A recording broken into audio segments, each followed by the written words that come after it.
Iran deal के चक्कर में अमेरिका और इजराइल, जो कि जिगरी दोस्त माने जाते हैं, उनकी दोस्ती में दरार पड़नी शुरू हो गई है।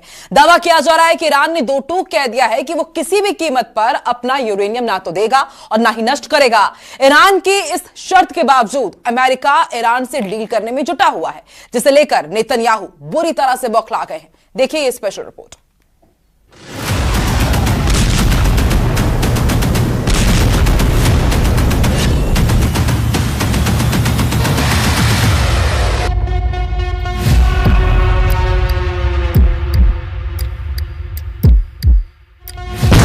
ईरान के ट्रैप में फंसे नेतन्याहू ट्रंप, यूरेनियम पर भिड़े यूएस इजराइल।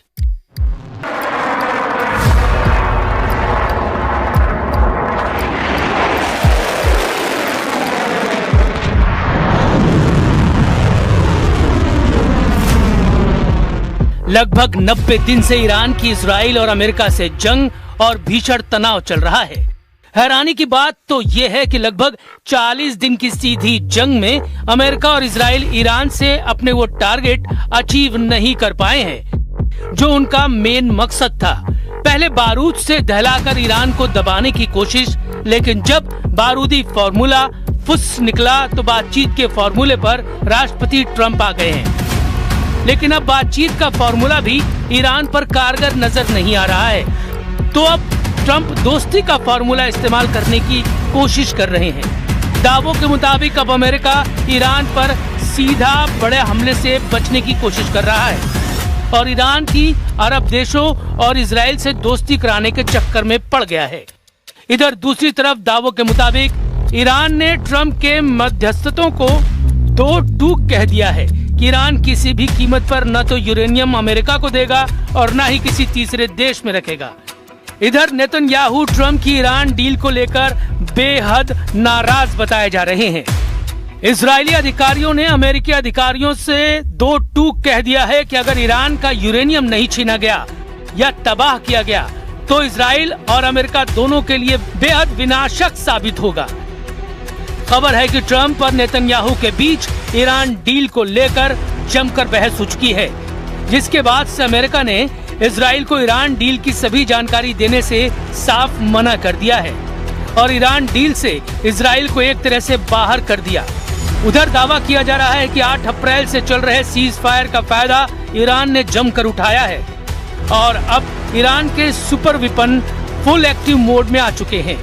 यहाँ तक कि ईरान की राजधानी तेहरान में ईरान ने अपनी एडवांस और घातक मिसाइलों का प्रदर्शन भी करना शुरू कर दिया है। ईरान डील से घबराया इजराइल, ट्रंप का यूरेनियम हमला फेल।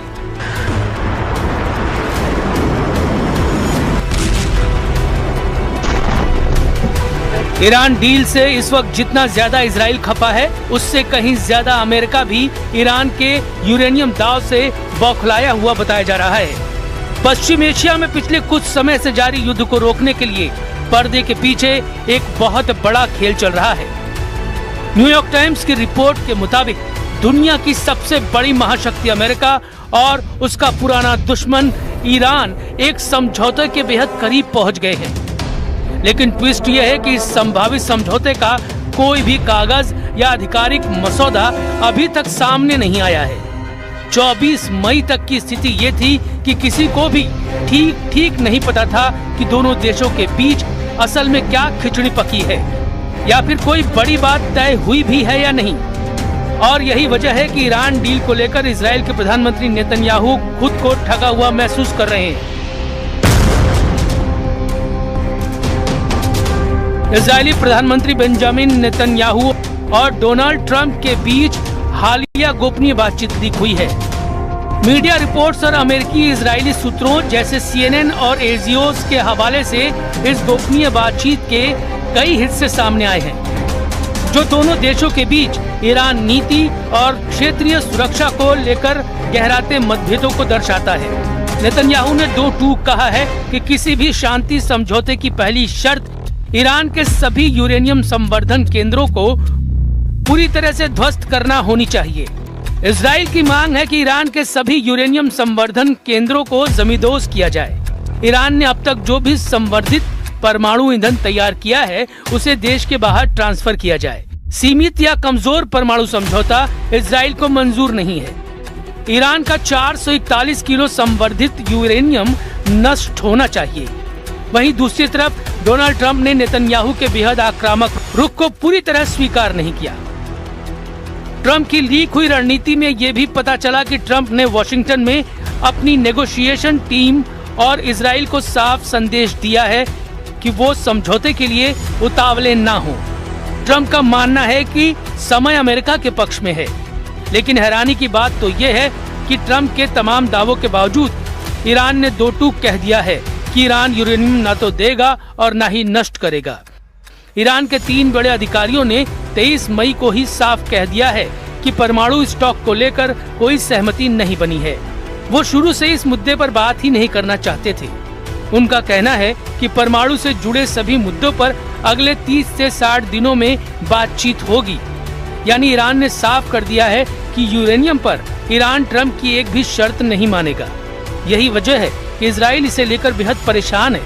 हालांकि ट्रंप का दावा है कि ईरान को ना तो परमाणु बम बनाने देंगे और ना ही यूरेनियम रखने देंगे। No, we get the highly enriched. We will get it.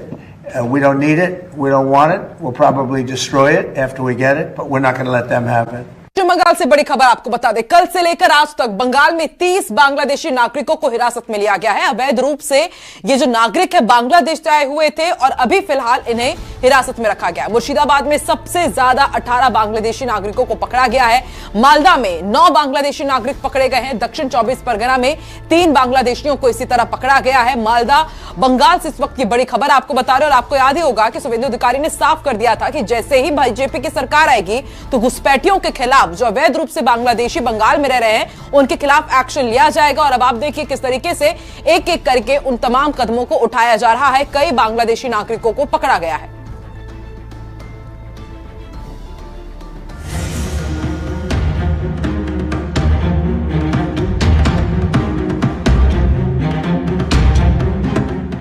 पश्चिम बंगाल के उत्तर 24 परगना जिले के हाकिमपुर बॉर्डर इलाके में एक बार फिर लोगों का जमावड़ा शुरू हो गया है। बताया जा रहा है कि ये लोग बांग्लादेश लौटने के लिए बॉर्डर के पास पहुंचे हैं। इससे पहले भी एसआईआर प्रक्रिया शुरू होने के दौरान ऐसी ही तस्वीरें देखने को मिली थी। अब होल्डिंग सेंटर खोले जाने और शुभेंदु अधिकारी के नेतृत्व में अवैध बांग्लादेशी घुसपैठियों के खिलाफ सख्त रुख अपनाया जाने के बाद बॉर्डर इलाके में फिर से हलचल बढ़ चुकी है। स्थानीय प्रशासन और सुरक्षा एजेंसियां स्थिति पर नजर बनाए हुए हैं। মোল্লাডাঙ্গা এদিকে কোথায় থাকতেন? কি কাজ করতে? বাসন মাজা কাজ করতে। বাসন মাজা কাজ করতেন। আর কতদিন আগে আসছিলেন? 2-3 মাস। 2-3 মাস আগে? হ্যাঁ, ওরকম 1-1.5 বছর আমাদের থাকতে দিচ্ছে না, আমরা চলে এসেছি। আচ্ছা, কি বাংলাদেশে চলে যাবেন? বিএসএফ এর কাছে স্যালেন্ডার করতে আসছেন? খুলনা জেলায়। এখানে কোথায় থাকতেন? এখানে থাকতাম দুর্গানগর। দুর্গানগর। কি কাজ করতেন এখানে? ওই রঙের কাজ করতাম, জঙ্গল সাফ করার কাজ করতাম। কত বছর আগে আসছিলেন? এই ধরো 1 বছর হয়ে গেছে। 1 বছর আগে আসছিলেন। এখন ফিরে যাচ্ছেন কেন? আমি ফিরে যাচ্ছি, ওই সরকার আর কি দেশের মানুষ দেশে চলে যাও। बंगाल में होल्डिंग सेंटर को लेकर प्रशासन का एक्शन शुरू हो चुका है। मालदा में होल्डिंग सेंटर में कुछ बांग्लादेशी नागरिकों को रखा गया है। हालांकि आधिकारिक रूप में इसे अभी होल्डिंग सेंटर घोषित नहीं किया गया। पुलिस ने मालदा जिले के गाजौल पुलिस स्टेशन इलाके में पांडुआ इलाके से 9 बांग्लादेशी नागरिकों को हिरासत में लिया और उन्हें अघोषित होल्डिंग सेंटर में रखा गया है। यहाँ का कोई घुसपैठिया नहीं रुक और उसको रहना नहीं दिया जाएगा। उसको चून निकालेगा और यहाँ से उसको जहाँ तक भेजना है वहीं पे भेजेगा। तो वो शुरू हो गया, शुरू हुए चाकू। बंगाल के बीजेपी अध्यक्ष ने एक दिन पहले ही कहा था कि भारत किसी के लिए धर्मशाला नहीं है। बीजेपी की पॉलिसी क्लियर है, डिटेक्ट, डिलीट और डिपोर्ट, यानी घुसपैठियों को ढूंढो, रिकॉर्ड से हटाओ और देश के बाहर निकालो। राजा कंसा पासी के किले को लेकर के पासी समाज की ओर से अगर कोई दावा प्रस्तुत किया गया है तो इसको लेकर के अवधेश पासी के पेट में दर्द क्यों हो रहा है?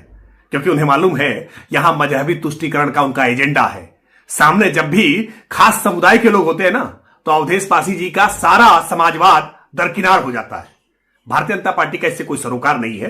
कोई भी समाज अगर अपना दावा प्रस्तुत करता है, कोर्ट के सामने जाता है, विधि सम्मत तरीके से अपनी कार्रवाई करता है, तो उसको लेकर कोई आपत्ति नहीं होनी चाहिए। लेकिन अवधेश पासी जी जिस तरह से मजहबी तुष्टीकरण में पासी समाज को बिल्कुल खारिज करने का काम कर रहे हैं, ये दुर्भाग्य। बीजेपी ने घुसपैठियों को बंगाल से बाहर करने का जो वादा किया था, उस पर एक्शन शुरू हो चुका है। बीजेपी बार बार कहती आई है कि बंगाल में घुसपैठिए हैं। आरोप ममता बनर्जी पर लगाए गए कि वो घुसपैठियों को वोट बैंक के तौर पर इस्तेमाल करती है। Bureau report, news 18।